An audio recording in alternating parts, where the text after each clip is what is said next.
Hello everyone, আসসালামু আলাইকুম। কেমন আছেন সবাই? চলে আসলাম আলাদার ব্লগ নিয়ে। তো আমি আজকে বেবি সুইট মিষ্টি তৈরি করে দেখাবো। এই বেবি সুইট মিষ্টিগুলো তৈরি করা কিন্তু খুব সহজ। 1 কাপ ময়দা দিয়ে এই বেবি সুইট মিষ্টি তৈরি করে ফেলা যায় খুব সহজেই। তো আমার সাথে থাকুন, দেখতে থাকুন বেবি সুইট মিষ্টি আমি কীভাবে তৈরি করি। তো বেবি সুইট মিষ্টি তৈরি করার জন্য এখানে আমি নিয়ে নিব মেজারমেন্ট কাপে 1 কাপের মতো ময়দা,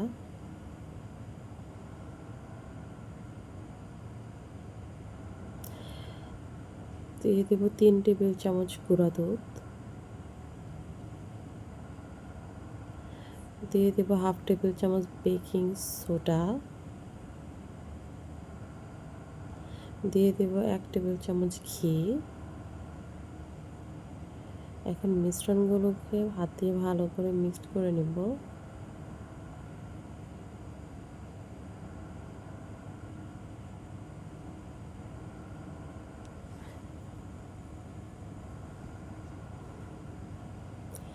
এখন 2টা ডিমকে ভালো করে ফেটে নিব।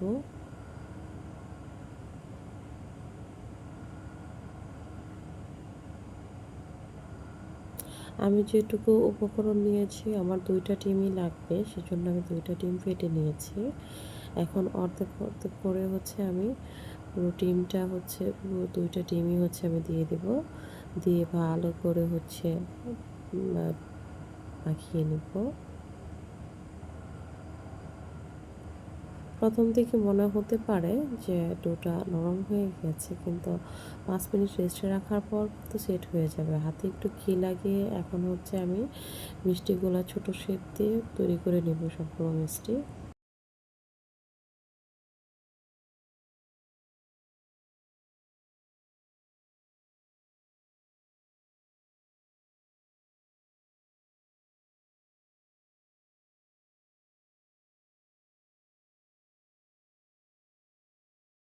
অবশ্যই ছোট শেপ দিয়ে মিষ্টিগুলো তৈরি করে নিতে হবে, কারণ আমি যে শেপ দিয়ে মিষ্টিগুলো তৈরি করেছি এগুলো ফুলে কিন্তু এর দ্বিগুণ হয়ে যাবে। এখন এই পর্যায়ে চলে গেছে চুলার মধ্যে। এখানে আমি প্রায়, যেহেতু আমার মিষ্টি অনেকগুলো, সেহেতু আমি এখানে প্রায় 3 কাপের মতো দিয়ে দিয়েছি চিনি, আর 2 কাপের মতো দিয়ে দিয়েছি পানি। শিরাটা কিন্তু খুব বেশি ঘন করা যাবে না। এটা একটু চিনিটা যখন গলে ফুটে উঠবে, তখনই কিন্তু শিরাটাকে নামিয়ে নেব। কারণ চিনির শিরা বেশি ঘন হলে মিষ্টির ভিতরে চিনির শিরা ঢুকতে চাইবে না। আর ভালো একটা সুঘ্রাণের জন্য 3টা এলাচ দিয়ে দিয়েছি।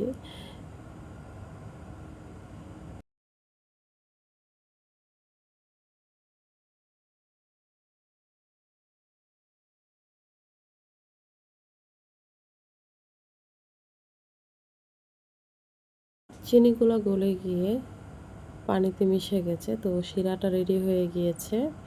এ পর্যায়ে আমি চিনির শিরাটা নামিয়ে নেব। চুলায় আরেকটা প্যান বসায় দিব। প্যানের মধ্যে ভাজার জন্য দিয়ে দিয়েছি পর্যাপ্ত তেল, রান্নার তেল। তো খুব বেশি গরম হওয়ার আগেই তেলটার মধ্যে আস্তে আস্তে সবগুলো মিষ্টি দিয়ে দিব।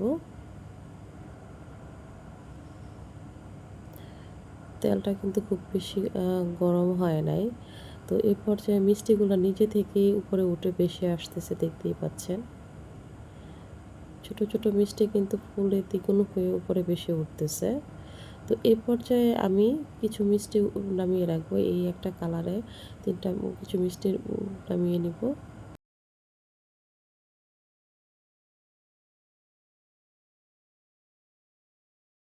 এই পর্যায়ে আমি আরও কিছু মিষ্টি নামিয়ে নেব। আর বাকি মিষ্টিগুলো কালার আসা পর্যন্ত ভাজবো। মিষ্টিগুলোর মধ্যে 3টা কালার নেওয়ার চেষ্টা করেছি আমি।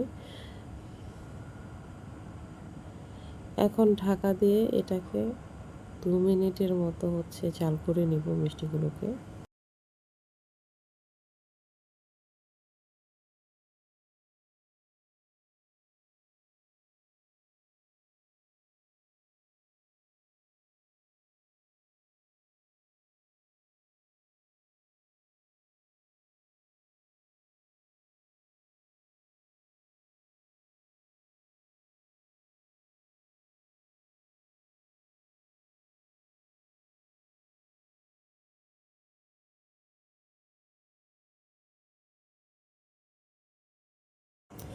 তো জাল করে নেওয়া হয়ে গেছে, চুলা অফ করে দিয়েছি। দেখতেই পাচ্ছেন মিষ্টিগুলো ফুলে কিন্তু দ্বিগুণ হয়ে গিয়েছে, দেখতেও কিন্তু খুব সুন্দর হয়েছে, খেতেও রসালো হয়েছে।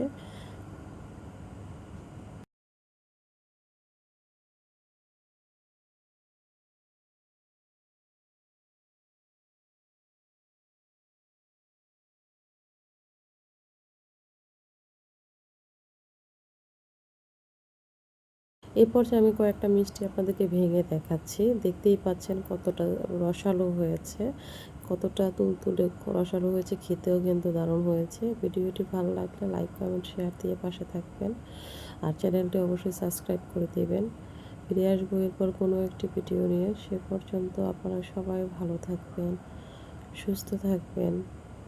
Take care. আল্লাহ হাফেজ।